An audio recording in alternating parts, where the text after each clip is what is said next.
Pensiero del giorno, mercoledì 16 aprile. Abitare le difficoltà.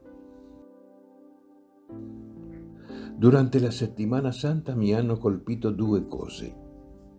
La paura di Gesù cominciò ad aver paura e la sua richiesta al Padre di essere liberato dall'enorme peso che gli stava venendo addosso. Quante volte abbiamo paura per mille cose?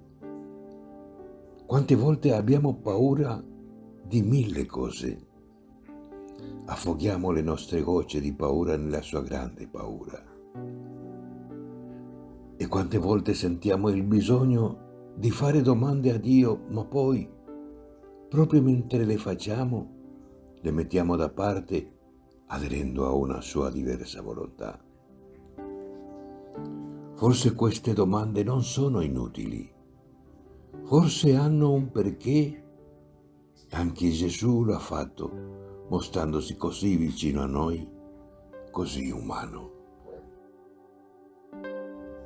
Dal diario di Chiara Lubich, 25 marzo 1967.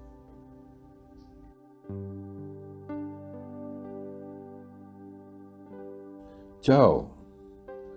Se ti è piaciuto questo video, metti mi piace, dito in alto, e iscriviti al canale.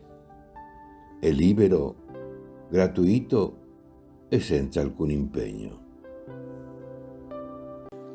Parola di vita, aprile 2025. Ecco, io faccio una cosa nuova. Proprio ora germoglia, non ve ne accorgete? Isaia, capitolo 43, versetto 19.